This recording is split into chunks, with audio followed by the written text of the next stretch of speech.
কোথায় যাব? জঙ্গলে এসে গেছি। আমি বাড়ি যাব।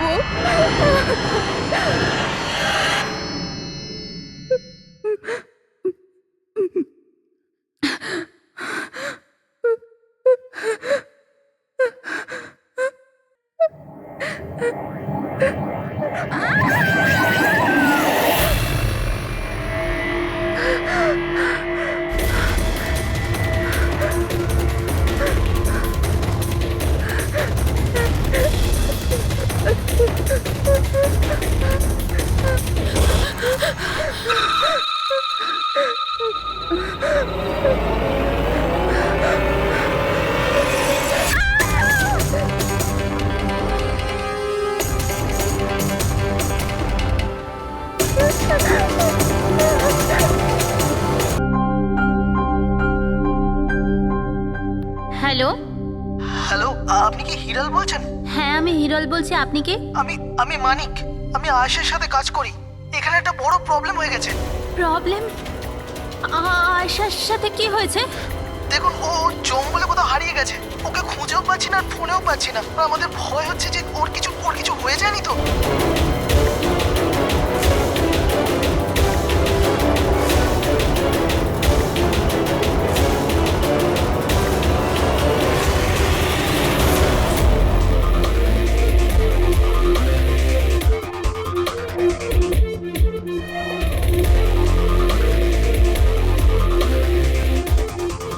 স্যার, ফরেস্ট ডিপার্টমেন্টের লোক ভেতরে আমাদের জন্য ওয়েট করছে, আর আয়েশার ক্রু মেম্বাররা অন দ্য ওয়ে।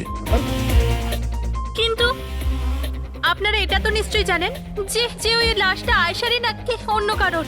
আমি একটা জিনিস বলতে পারি, ও না স্কাই ব্লু কালারের টি শার্ট পরেছিল আর ব্ল্যাক কালারের কার্গো পরেছিল আর হাই পনিও পরেছিল। ওর জামা হাফ ডেড বডির সাথে ম্যাচ করছে কিনা এটা তো বলুন।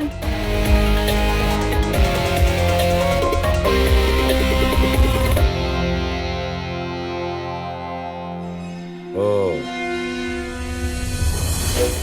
আপনি সেই অফিসার? Yes sir.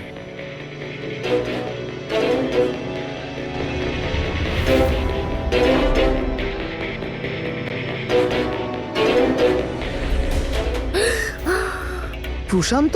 আরে এই তো প্রশান্ত। এক মিনিট, আপনারা কে আর ওকে কি করে চিনলেন? স্যার, আমি মানিক আর আমরা সবাই আয়েশার সাথে কাজ করি। আরে প্রশান্ত আমাদের গাইড। আয়েশা এনাকে লোকেশন খোঁজার জন্য বলেছিল, আর যখন আয়েশা হারিয়ে গেল তখন এই ওকে খুঁজতে গেছিল। এর এরকম অবস্থা, তাহলে আয়েশা কিরকম অবস্থায় আছে? না না না, না না, আয়েশার কিছু হয়নি, আমি বলছি তো, trust me. Sir please please আমার বোনকে খুঁজে বাঁচিয়ে নিন স্যার, প্লিজ স্যার, প্লিজ বাঁচিয়ে নিন।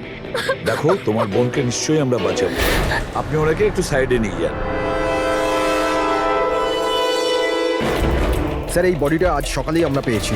এ আমাদের গাইড বাহাদুর। এই বডিটাকে প্রথম দেখেছে। এই প্রশান্তকে একা গিয়েছিল আয়েশাকে খোঁজার জন্য? হ্যাঁ স্যার, কারণ ও জঙ্গলের সমস্ত রাস্তা চিনতো। যত ভালো করেই চিনুক না কেন, রাতের অন্ধকারে ঘন জঙ্গলে বিনা পারমিশনে বিনা গাইডে রাতে ঘোরাফেরা নিজে থেকে মৃত্যুকে ডেকে আনা। তোমরা খুব বড় ভুল করেছো। এই বডিটা এইভাবে পেয়েছি, জানি না দ্বিতীয়টা কি অবস্থায় পাবো। অফিসার, আচ্ছা এটা বলো যে এখানে কোনো হিংস্র জানোয়ার আছে? এরকম কোনো হিংস্র জন্তু নেই। ঘন জঙ্গল, হারিয়ে যাওয়ার ভয় আছে। কোনো জন্তু জানোয়ারের আঁচড় তো মনে হচ্ছে না, কিন্তু এটা ছুরির আঘাত বলে মনে হচ্ছে। একে ছুরি দিয়ে খুন করা হয়েছে।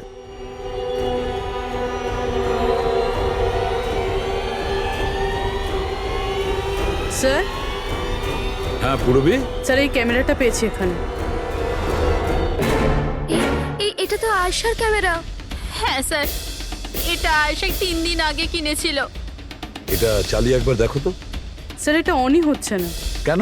এটার ব্যাটারি ডাউন স্যার, আর আমাদের কাছে ডিভাইসও নেই এটা চিপ ইনসার্ট করার জন্য। ও মাই গড। আপনারা এইসব শেষ করুন, এগুলো পরে করবেন। আগে আমার বোনকে খুঁজুন। আপনারা বুঝছেন না কেন হারিয়ে গেছে? আমরা খুঁজবো। অনেক বড় জঙ্গল ম্যাডাম, কমসে কম 2 দিন লাগবে পুরো জঙ্গল খুঁজতে। হ্যাঁ স্যার, সূর্যাস্ত হওয়ার পর আমরা কিচ্ছু করতে পারবো না। আপনারা সার্চিং শুরু করে দিন, বাহাদুর আপনাদের নিয়ে যাবে।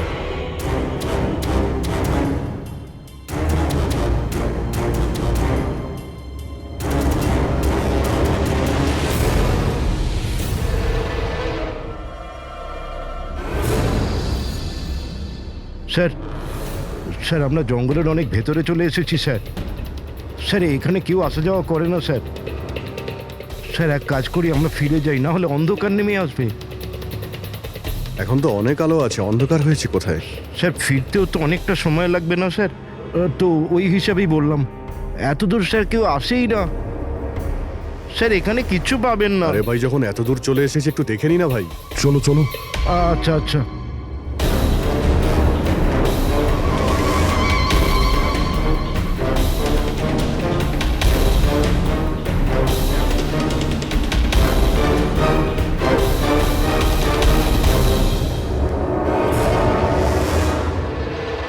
তোমরা এই জঙ্গলে ফিল্মের শুটিং করতে এসেছিলে, আর শুধুমাত্র আয়েশাই নিখোঁজ হলো, আর তোমরা ওকে খোঁজার চেষ্টাই করনি। স্যার আমরা খুব ভয় পেয়ে গিয়েছিলাম, আর এখানে ওয়েব সিরিজ শুট করার আইডিয়া আয়েশারই ছিল। স্যার আমরা ওকে আনিনি, ও আমাদের এনেছিল লোকেশন দেখাতে। হ্যাঁ স্যার, এই প্রশান্ত গাইড আয়েশার পরিচিত ছিল, আর এ কাছেই থাকতো আর জঙ্গলটাকে ভালো করে চিনতো। আর আমরা তো রাত্রিরে থাকার পর সকালে বেরিয়ে পড়তাম, সব কিছুই ঠিকঠাক চলছিল, লোকেশনও পেয়ে গেছিলাম। আর এরপর আমরা টেন্টের বাইরে আগুন জ্বালিয়ে খাবার বানাচ্ছিলাম। কটার সময়ের ঘটনা এটা? 5টা-6টা নাগাদ। আর তখনই হঠাৎ আয়েশা নিজের ক্যামেরা নিল আর জঙ্গলের দিকে যেতে লাগলো। জঙ্গলের দিকে যাচ্ছিল কেন? ও বলেছিল যে ও আশেপাশের একটুখানি ভিডিও করে হিরণকে পাঠিয়ে দেবে, আর ও এটাও বলেছিল আশেপাশেই থাকবে আর তাড়াতাড়ি ফিরে আসবে। তারপর অনেকক্ষণ পর্যন্ত যখন ও এলো না, তখন আমাদের মনে হলো যে কিছু গন্ডগোল আছে। এর আগে আমরা কিছু করতাম কি, সেখানে প্রশান্ত চলে এলো। ও জানতে পারলো তো ও নিজেই খুঁজতে চলে গেল। আর ও আমাদের ওখানেই থাকতে বলল। ও বলল যে জঙ্গলটা খুব বিপজ্জনক আর আমাদেরও প্রাণের ঝুঁকি থাকতে পারে। ব্যাস এটা বলেই ও জঙ্গলে ঢুকে গেল স্যার। তার মানে ওই প্রশান্ত আর ফিরে আসেনি, আর তোমরা পালিয়ে গেছো এখান থেকে নিজেদের বাঁচাতে। না স্যার, আমরা ওখানেই ছিলাম যখন চিৎকারটা শুনলাম। 15-20 মিনিট পর্যন্ত একটা মেয়ের। স্যার স্যার ওই চিৎকার শুনে আমরা খুব ভয় পেয়ে গেছিলাম, আর তারপর আমরা ওখান থেকে পালিয়ে গেলাম। স্যার, আমরা খুব বড় ভুল করে ফেলেছি। চিৎকারটা শুনে আমাদের এখান থেকে পালানো উচিত হয়নি, আয়েশাকে সাহায্য করা উচিত ছিল। সত্যিই তোমরা একটা বড় ভুল করেছো। আয়েশার চিৎকার শুনে যদি তোমরা জঙ্গলে ঢুকতে, আয়েশা এখন আমাদের সঙ্গে থাকতো, আর প্রশান্ত ও হয়তো বেঁচে যেত। তুমি তো বলছিলে যে এত ভেতরে জঙ্গলের কেউ আসতে পারে না, এটা কি? স্যার আমি জানি না, কিন্তু এটা আমাদের ডিপার্টমেন্টের কখনোই নয়। জঙ্গলের মধ্যে টেন্ট, দেখছি এর ভেতরে কে আছে।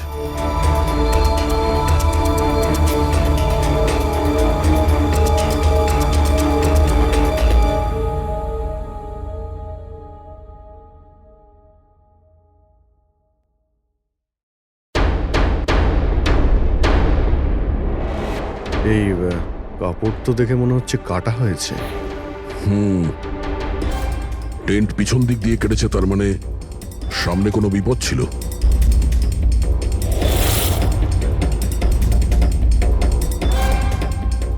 ছুরি, এটা দিয়েই কাটা হয়েছে। বাইরে গন্ডগোল হতেই পিছন থেকে কেটে পালিয়ে গিয়েছে।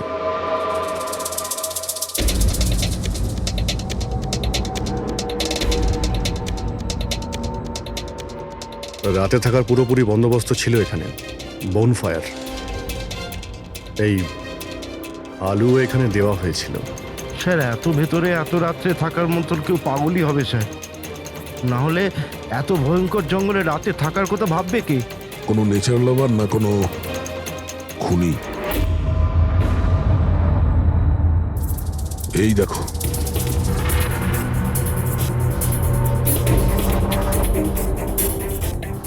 রক্ত। মনে হচ্ছে এখানে এই পাথরের ওপর কেউ বসেছিল, হতে পারে আগুন পোয়াচ্ছিল, আর কেউ ওর ওপর হামলা করেছে।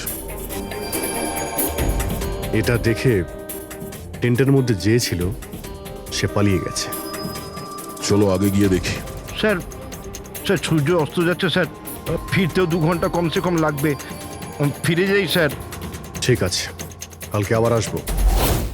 স্যার আমরা আয়েশার টিমকে এই ছবিগুলো দেখিয়েছিলাম, ওরা বলল যে এই টেন্ট ওদের ক্যাম্পের নয়। স্যার, হ্যাঁ পুরবি, আয়েশার ক্যামেরার চিপ। হিরলদি, তুমি এটা মিস করলে। আমি তোমায় বলেছিলাম না আমার সাথে এসো। জানো এখানে এত বেশি গ্রিনারি আছে। লুক এট দিস, এতগুলো গাছ। It's so beautiful. দিদি আমি হাঁপিয়ে গেছি, মনে হচ্ছে আমি জঙ্গলের অনেক ভেতরে এসে গেছি। জঙ্গল তো পুরো একই রকমের না? আমি রাস্তা খুঁজে নেব, খুব একটা মুশকিল নয়।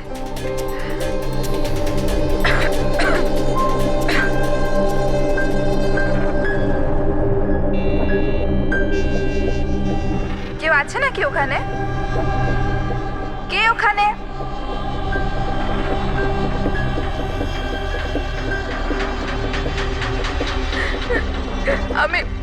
আমি ফেঁসে গেছি এখানে। আমি কিছু বুঝতে পারছি না, এখান থেকে আমি কি করে বাইরে যাব। আই এম সরি দিদি, আমার এখানে আসা উচিত হয়নি। আমার মনে হচ্ছে না যে আমি এখান থেকে বেঁচে ফিরতে পারবো। আমায় ক্ষমা করে দিও।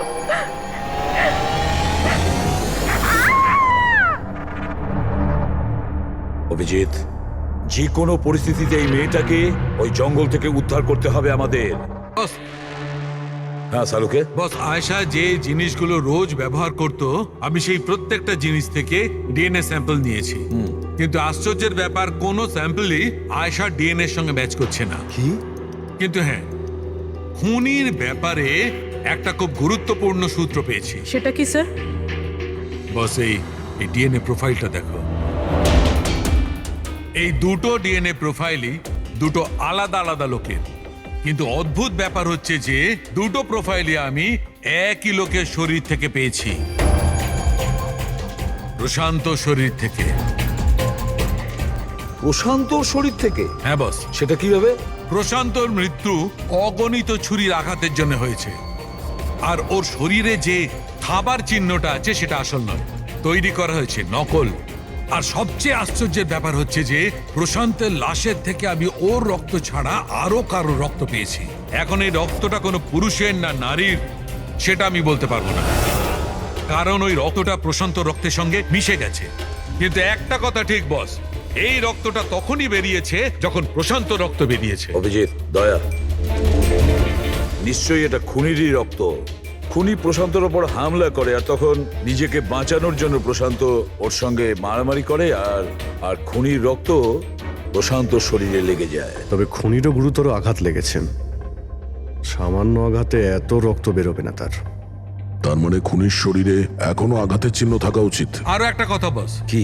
টেন্টের পাশে যে পাথরের উপর রক্তের ছাপ ছিল সেই রক্তটা প্রশান্তরই। তার মানে পুরো ব্যাপারটাই ওই তাঁবুর আশেপাশে ঘটেছে।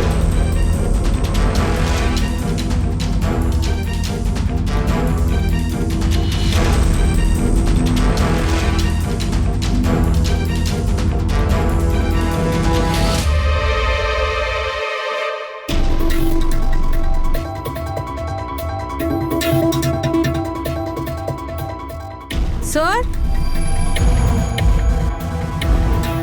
হ্যাঁ পুরবী? স্যার, এই জুতোটা পেয়েছি।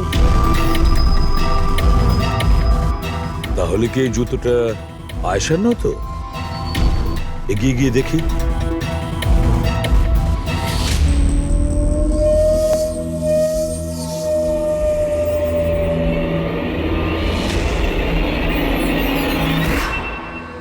স্যার, হ্যাঁ এই দেখুন স্যার।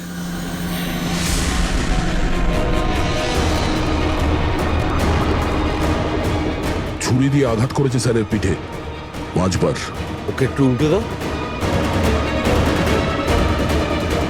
এ তো আয়েশা, ফেসটা তো পরিষ্কার দেখছি অভিজিৎ, না কোনো আঘাতের চিহ্ন, না কোনো কাটা দাগ। কিন্তু ওই ভিডিওতে যে দেখলাম। হ্যাঁ স্যার, ভিডিওতে এর মাথায় আঘাত লেগেছিল, রক্ত বেরোচ্ছিল। এখানে তো আঘাতের কোনো চিহ্নই নেই, একদম পরিষ্কার। তার মানে হলো ওই ভিডিওটা নকল। মানে আয়েশা অ্যাক্টিং আর মেকআপ দিয়ে দেখানোর চেষ্টা করেছিল যে ওকে কেউ মারতে চাইছে, খুন করতে চাইছে। কিন্তু এটা কেন করবে? স্যার, কেউ হয়তো মজা করবে, আর না হলে কোনো ভয়ঙ্কর পরিস্থিতি থেকে বাঁচার জন্য নাটক করছে। আর দুটো অবস্থাতেই এর মিথ্যেটা সত্যি হয়ে যায়। আর ও যা কিছু করেছিল, কেন করেছিল, সে তোর বন্ধু আর আত্মীয়রাই বলতে পারবে। সবাইকে ডেকে নাও। প্যাট্রিক, আয়েশার সমস্ত ফোন রেকর্ড চেক করো। দেখো এই ঘটনাটার পরে ও কাদের কাদের সঙ্গে কথা বলেছিল আর তারা সেই মুহূর্তে কোথায় ছিল।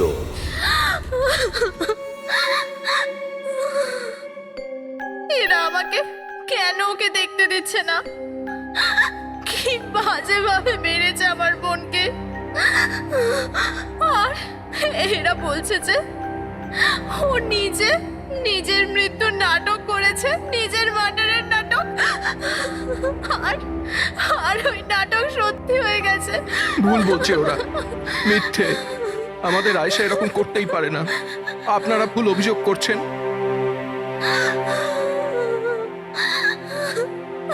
দেখুন,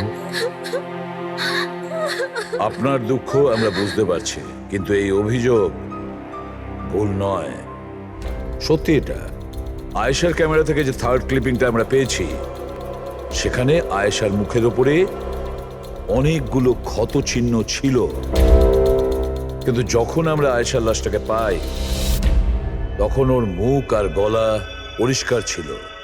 কেন, কিভাবে? এই ভিডিওটাতে আয়েশা মজা করছিল না তো? ওর মজা করার স্বভাব ছিল না তো? একদম না। ওর জীবনে এত সমস্যা ছিল যে ও মজা করবার কথা ভাবতেই পারতো না। ও জঙ্গলে হারিয়ে গিয়েছিল, আর কোনো মানুষ এই সিচুয়েশনে মজা কি করে করবে? অন্য কারো কথা জানি না, কিন্তু আয়েশা এটা অবশ্যই করেছে। আর যদিও মজা করে না করে তো ইচ্ছে করেই করেছে। কি কেউ এটা কেন প্রমাণ করার চেষ্টা করবে যে তার সঙ্গে কিছু অন্যায় হয়েছে? আয়েশা এরকম কেন চাইবে? হ্যাঁ, ওর ওপর সত্যিকারের অ্যাটাক হয়েছিল, ও মারাও গেছে, ওটা আলাদা কথা, কিন্তু ও এই নাটকটা কেন করেছিল? কি সত্যি কি ও কোনো প্রবলেমে ছিল যার কারণে ওকে এই ড্রামাটা করতে হয়েছিল? হ্যাঁ, ও সমস্যায় ছিল, এমন সমস্যা যার থেকে ওকে মৃত্যুই বাঁচাতে পারতো। মানে তুমি কি বলতে চাইছো? স্যার, হ্যাঁ ফেডরিক, এটা আয়েশার কল রেকর্ডস। বিশেষ কিছু পেয়েছো? হ্যাঁ স্যার, একটা লোক আছে কেতন, সে আয়েশাকে অনেকগুলো মেসেজ আর কল করেছিল। এমনকি যেই রাতে আয়েশা খুন হয়েছিল সেই রাতেও ওর ফোন জঙ্গলের কাছেই ছিল, 2 কিলোমিটারের মধ্যে। এই কেতনকে? খুনের রাতে ও জঙ্গলের আশেপাশেই ছিল। কে? হ্যাঁ স্যার, ও আয়েশার স্বামী। দুজনে আলাদাই থাকতো। যদি আয়েশা ওর মৃত্যুর নাটক করে থাকে, তাহলে তার পেছনে কেতনের হাত থাকতে পারে। কেতন আয়েশার হাজবেন্ড, আর আপনাদের মধ্যে কেউ এই কথাটা আমাদের বলার প্রয়োজন মনে করলেন না? হ্যাঁ, কিন্তু কেতনের জন্য নিজের মৃত্যুর নাটক কেন করতে যাবে? আমার মনে হয়েছিল যে আমরা কেতনের থেকে মুক্তি পেয়ে গেছি, কিন্তু আমি কি করে জানবো ওই আমার বোনের প্রাণ নিয়ে নেবে? প্লিজ, কেতনই আমার বোনকে মেরেছে। আমি তুমি বলছি নিজেকে কেতনই সামলাও প্লিজ। মেরেছে। কেঁদো না প্লিজ, কাম ডাউন। আপনারা প্লিজ নিজেদের মধ্যে কথাবার্তাটা থামান আর আমাদের বলুন কি ব্যাপার। আমি আপনাদেরকে বলছি, আসলে আজ থেকে 2 বছর আগে কেতন আর আয়েশার একটা ট্রিপে আলাপ হয়েছিল। আয়েশা কেতনকে বিয়ে করেছিল। তাড়াহুড়োতে সিদ্ধান্ত নেওয়ার শখ ছিল ওর, কিন্তু জানতো না ও এই সিদ্ধান্তটা কতটা ভুল নিয়েছিল। কেতন ওর যোগ্য ছিল না, একটা পাগল লোক ছিল, পসেসিভ ছিল, ওর জীবনটা অতিষ্ঠ করে রেখেছিল। এই জন্য 6 মাস আগে ওকে ও ছেড়ে দেয়। এছাড়া আর কি করতো? আমরা সবাই দেখেছিলাম ওকে কিরকম টর্চার করা হতো। মানিক, আজকে সব অডিশন এই ক্যামেরাতে আছে, স্ক্রিনে প্লে কর, স্যারকে দেখাতে হবে। আর আয়েশা এক্ষুনি এসে যাবে। ঠিক আছে। আয়েশা, আয়েশা, কি হয়েছে? আরে ওকে? আয়েশা তুই ঠিক আছিস? কি করে হলো এসব? কে করলো এসব? আরে তোমরাও না কত প্রশ্ন করো, কিচ্ছু হয়নি আমার। আসলে কি হয়েছে, ওই তাড়াতাড়িতে সিঁড়ি দিয়ে নামছিলাম আর পা পিছলে গেছে। চুপ কর আয়েশা, কত কভার আপ করবি? আমি তো এটা বুঝতে পারছি না, তুই ছেড়ে দিচ্ছিস না কেন এই মানুষটাকে? আমি ছেড়ে দিলেও ও আমায় ছাড়বে না। আরে আইন বলে কিছু আছে নাকি? পুলিশের হাতে তুলে দি ওকে। কেউ ওর কিচ্ছু করতে পারবে না। ওকে যদি পুলিশে ধরেও নিয়ে যায়, ও সেখান থেকেও চলে আসবে আর আমাকে খুঁজে বার করবে, তারপর আমায় ছাড়বে না। কখন থেকে ফোন করছি তোকে আমি? হ্যাঁ, ধরছিলিস না কেন?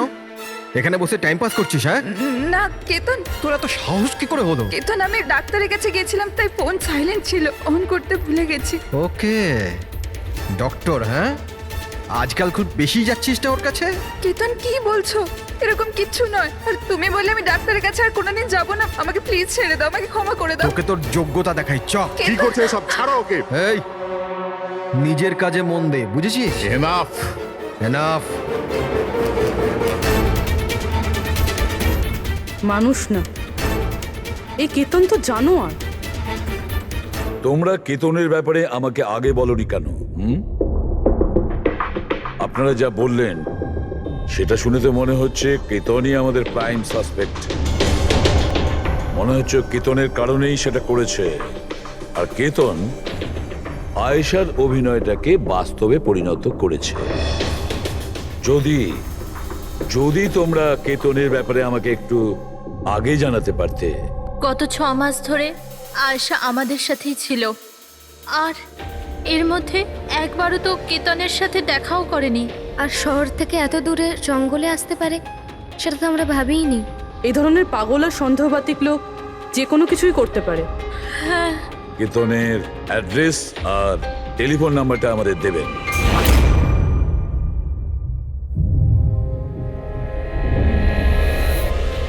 কেতন,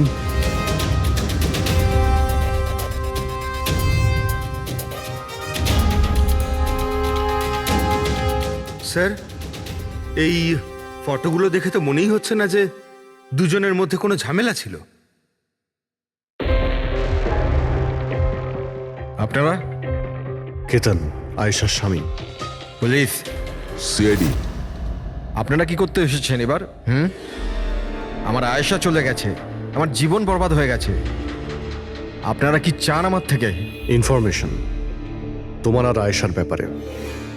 শুনেছি তুমি নাকি খুব বিরক্ত করতে ওকে। স্যার, আমি ওকে অনেক ভালোবাসতাম, নিজের থেকেও বেশি। সেই কারণে ওকে টর্চার করতে, মারতেও? হ্যাঁ, আমি কেন টর্চার করবো ওকে? তোমার কাছ থেকে বাঁচার জন্য কোর্টের কাছে সাহায্য চেয়েছিল, তাও তুমি ওকে বিরক্ত করা বন্ধ করনি। স্যার, মিথ্যে কথা এসব, এরকম কিছুই ছিল না। মিস্টার কেতন, রেকর্ড আছে আমাদের কাছে। তুমি বারবার ওকে ফোন করে আর মেসেজ করে হুমকি দিয়েছিলে।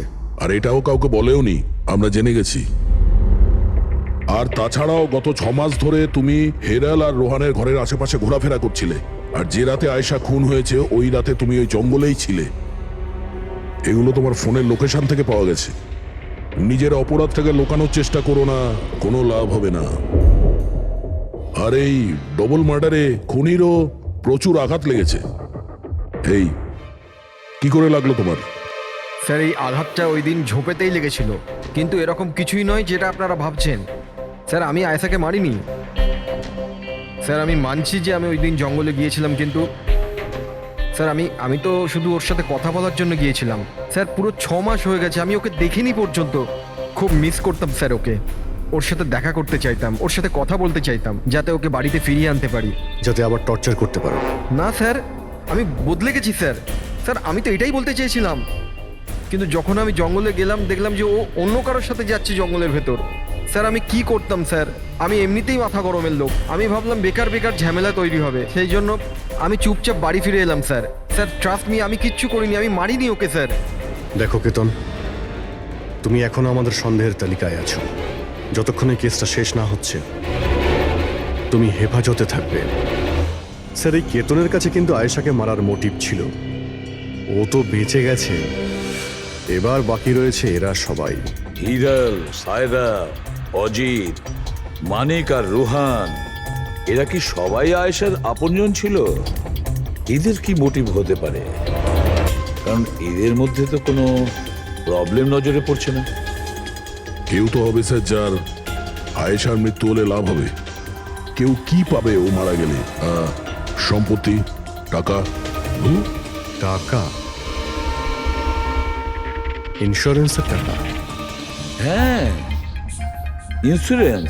রবি, ফেডরিক, একটা কাজ করো, এই শহরে যতগুলো ইন্স্যুরেন্স কোম্পানি আছে সেখানে গিয়ে খোঁজ নাও আয়েশার নামে ওদের কাছে কোনো লাইফ ইন্স্যুরেন্স পলিসি আছে কিনা। কিন্তু একটা কথা, আয়েশার বন্ধু বা তাদের ফ্যামিলির কাউকে বলবে না কিছু। যদি ওদের মধ্যেই কেউ খুনি হয় সে সতর্ক হয়ে যাবে।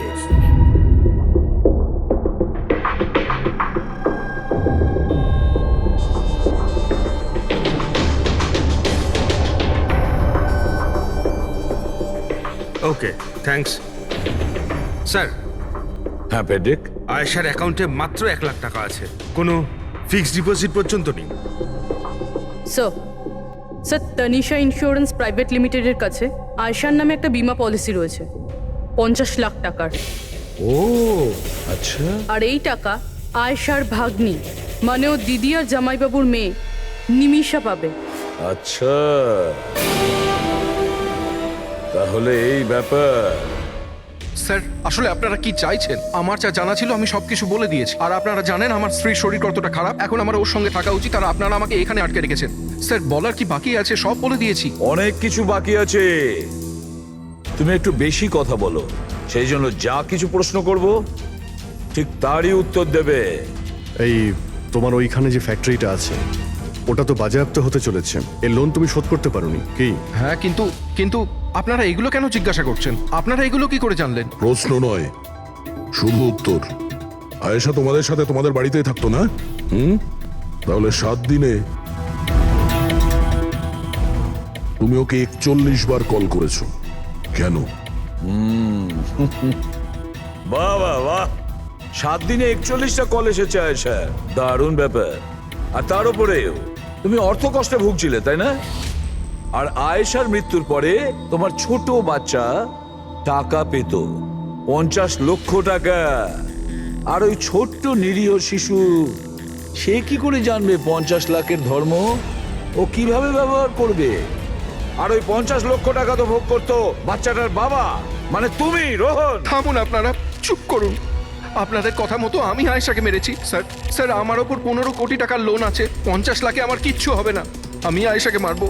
আর ওটা যা ওর শরীরের ওপর থেকে খুনির রক্ত পাওয়া গেছে, আপনারা দেখতে পারেন আমার গায়ে কোনো চোটই লাগেনি, কারণ আমি ওখানে ছিলামই না, আমি কাউকে খুন করিনি। সব ঠিক করা ছিল, প্রশান্ত সবকিছু সামলানোর কথা ছিল। 1 মিনিট, কি সামলে নিত? হ্যাঁ প্রশান্ত কি সামলে নিত? বলো প্রশান্ত কি সামলে নিত? স্যার আমার ভুল হয়ে গেছে, আমার সবকিছু আপনাদের আগেই বলে দেওয়া উচিত ছিল। আমি ভয় পেয়ে গেছিলাম, খুব ভয় পেয়ে গেছিলাম। কোনটা বলার ছিল আগে? তাড়াতাড়ি বলো। আমি আয়েশার প্ল্যানে যুক্ত ছিলাম। আমরা শুধু ওকে মৃত দেখাতে চেয়েছিলাম, অ্যাকচুয়ালি ওর মরার কথা ছিল না।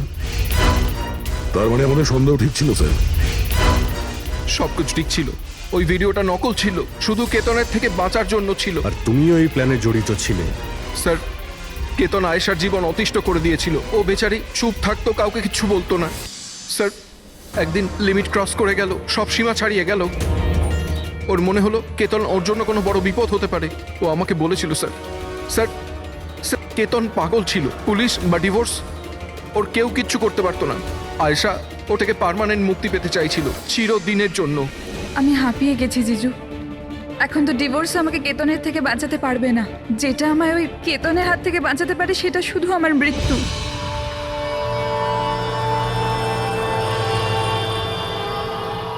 আয়েশা, এটাই যদি একমাত্র রাস্তা হয় তাহলে এটাই ঠিক। তোমার মৃত্যু তোমায় কেতনের হাত থেকে বাঁচাতে পারে। মরে যাও। হোয়াট? রিল্যাক্স, আমার কাছে একটা আইডিয়া আছে। আমাদেরকে এমন কিছু করতে হবে যাতে মনে হয় আয়েশা মরে গেছে। তোমার সাথে কোনো দুর্ঘটনা হলো বা কেউ তোমাকে মেরে দিল, আর বডিকে এতটা খারাপ করে দেওয়া হলো যে কেউ চিনতে না পারে আয়েশা। তারপর তুমি এখান থেকে অনেক দূর চলে যাবে, আর তোমার ওই ইন্স্যুরেন্সের টাকা যেটা মিমির নামে আছে আমি তোমাকে পৌঁছে দেবো। 50 লাখ টাকা দিয়ে একটা নতুন জায়গা, নতুন লাইফ, নতুন করে শুরু করবে। কিন্তু জিজু, আমি বেঁচে থাকাকালীন আমার লাশ কোথা থেকে আসবে? ওর জন্য টেনশন নিও না, আমি সবকিছু করে নেব। আমার এক বন্ধু আছে প্রশান্ত, ও আমার জন্য অনেক কাজ করে দিয়েছে। কিন্তু হ্যাঁ আয়েশা, এরপরে তুমি কখনো জীবনে আমার সাথে, মিমির সাথে, হিরালের সাথে কোনোদিন দেখা করতে পারবে না। হ্যাঁ, কিন্তু ওই পাগল লোকটার থেকে তুমি সারা জীবনের জন্য মুক্তি পেয়ে যাবে, তুমি মুক্ত হয়ে যাবে। সবকিছু ঠিক ছিল, সবকিছু প্ল্যান মাফিক চলছিল। আমি আয়েশা আর প্রশান্তর সঙ্গে ফোনে যোগাযোগ রেখে চলছিলাম। তারপর জানি না হঠাৎ করে ফোন কেটে গেল। আমি জানতাম ওখানে একটা মেয়ের মৃতদেহ পাওয়া যাবে, যার ব্যবস্থা আমি বাধ্য হয়ে করেছিলাম। শুধু আয়েশার জামা কাপড় ওই মেয়েটিকে পরানোর কথা ছিল, ওর মুখটা এত খারাপ ছিল যে কেউ চিনতেও পারতো না। কিন্তু স্যার সিরিয়াসলি আমি তো শকে ছিলাম। ওটা মেয়েটার নয়, প্রশান্তের বডি ছিল। স্যার প্রশান্ত তো আয়েশাকে সকাল হওয়ার আগেই জঙ্গল থেকে অনেক দূরে নিয়ে যাওয়ার কথা ছিল, কোনো সেফ জায়গায়। কিন্তু হঠাৎ করে কি হয়ে গেল স্যার, স্যার আমার যতটা জানা ছিল আপনাদের বলে দিয়েছি স্যার। স্যার প্রশান্তকে কে মেরেছে, আয়েশাকে কে মেরেছে আমি জানি না। স্যার তার মানে তৃতীয় কোনো ব্যক্তি ছিল যে প্ল্যানটার ব্যাপারে জানতো, যে আয়েশাকে চিনতো, প্রশান্তকেও চিনতো, আর ওই সময় ওই জঙ্গলেই ছিল। কোনো তৃতীয় ব্যক্তি? হ্যাঁ, কোনো তৃতীয় ব্যক্তি। তোমার প্ল্যানের হিসাবে টেন্টে প্রশান্ত এবং আয়েশা থাকার কথা ছিল, কিন্তু টেন্টের পাশে একটা পাথরের উপর প্রশান্তর রক্ত পাওয়া গেল, আর ওই টেন্টটা পেছন থেকে ফাটা ছিল। মানে আয়েশা টেন্টের সামনে থেকে যাওয়ার বদলে পেছন থেকে ছিঁড়ে বেরিয়েছে। মানে ও বিপদটা আগে থেকে বুঝতে পেরেছিল। হতে পারে ও প্রশান্তর সঙ্গে যা কিছু হয়েছিল সেটা দেখে ফেলেছিল। ইট ইজ ক্লিয়ার যে ওখানে কোনো তৃতীয় ব্যক্তি ছিল। ও প্রথমে প্রশান্তকে মেরেছে, তারপর আয়েশার পেছনে দৌড়েছে। কারেক্ট। যদি ভালো করে দেখা যায় তাহলে ওই রাতে জঙ্গলে এটাই হয়েছিল যে প্রশান্ত আর আয়েশা জঙ্গলে যায়, আয়েশা টেন্টের ভিতরে ঘুমোচ্ছিল আর প্রশান্ত বাইরে বসে আগুন জ্বালাচ্ছিল। এর মধ্যে সেই তৃতীয় ব্যক্তি ওইখানে যায় আর প্রশান্তর সঙ্গে ঝামেলা বাঁধে। আর সেই ব্যক্তি ওর উপরে আক্রমণ করে আর আয়েশা টেন্টের পিছন দিয়ে পালিয়ে যায়। আর ওই ব্যক্তি প্রশান্তকে নির্মমভাবে হত্যা করে আর আয়েশার পিছনে ধাওয়া করে। তাহলে তৃতীয় ব্যক্তিটা কে, যে আমাদের প্ল্যানের ব্যাপারে জানতো আর জঙ্গলকেও ভালো করে জানতো, তাই এত রাতে টেন্টে পৌঁছেছিল? হ্যাঁ, এই সমস্ত চিন্তা আপনি করবেন না রোহন বাবু। এই তৃতীয় যে আছে না, তাকে তো আমরা ধরেই ছাড়বো। হ্যাঁ, হোক বা না হোক, এই ধাঁধার সমাধান এখানে আছে, এর মধ্যে, কিন্তু আমরা দেখতে পাচ্ছি না। খুনি হবে তো স্যার এদের মধ্যেই কেউ, কিন্তু আমরা দেখতে পাচ্ছি না। রবি, ওই ক্লিপিংটা চালাও যেটা আমরা আয়েশার ক্যামেরা থেকে পেয়েছিলাম, ফার্স্ট ক্লিপ।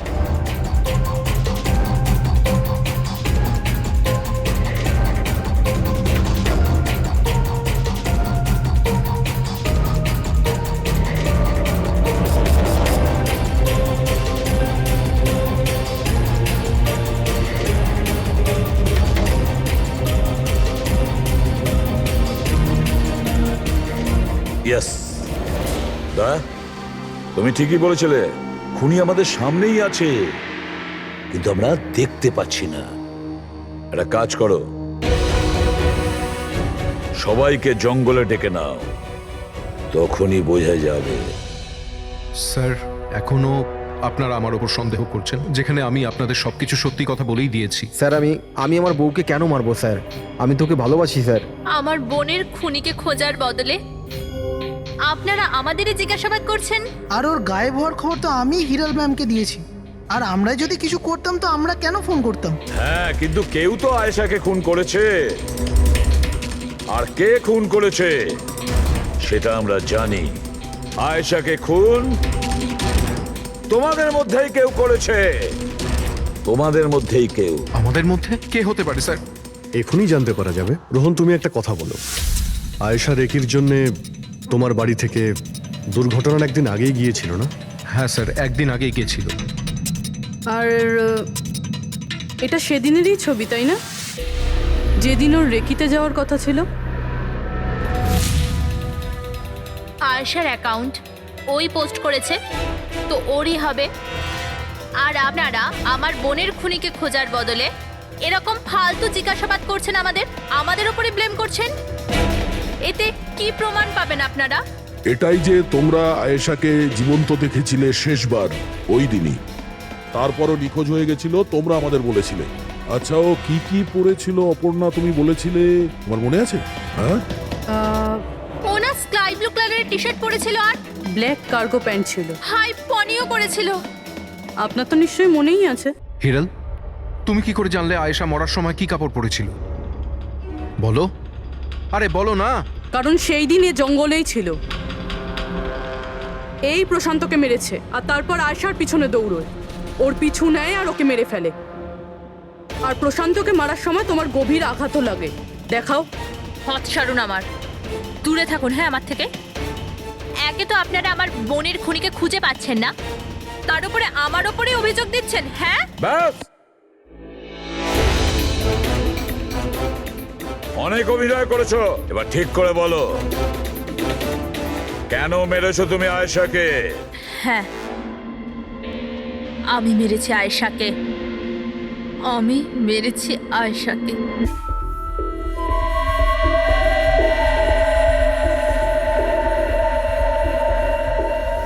হিরাল ম্যাম, আপনি? আসতে বলো। আয়েশা না উঠে পড়ে। ইনফ্যাক্ট আমি বলছি যে ওকে সব সময়ের জন্যই না ঘুম পাড়িয়ে দাও। এটা কি বলছেন ম্যাডাম? রোহান তো তোমাকে আয়েশাকে সুরক্ষিতভাবে এই জঙ্গল থেকে বাইরে বার করার জন্য কত টাকা দিয়েছিল? 2 লাখ টাকা। আমি না তোমাকে 5 লাখ টাকা দেব আয়েশার প্রাণ নেয়ার জন্য। হিরাল ম্যাম, এসব কি বলছেন? আয়েশা ম্যাডাম আপনার বোন, আর আমি ওকে বাঁচানোর সওদা করেছি। আমি ওর সাথে বেইমানি করতে পারবো না।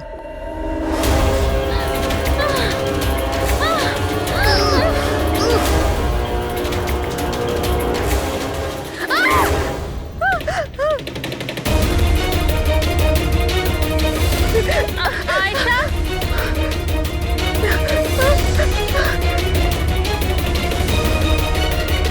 আয়েশা,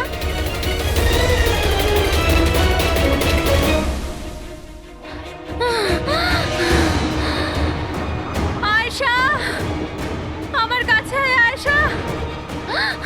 আমি তোকে বাঁচাতে এসেছি আয়েশা। ও তোকে ঠকাচ্ছিল আয়েশা। তোর ইন্স্যুরেন্সের টাকার জন্য তোকে মারতে চেয়েছিল আয়েশা। আমার বোন।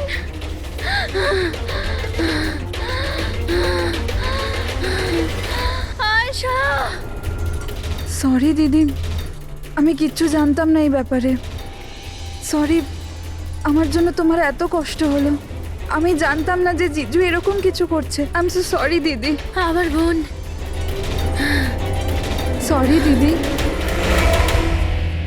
তুই সরি বলিস না? হ্যাঁ, এটা তো আমার বলা উচিত। কেন দিদি?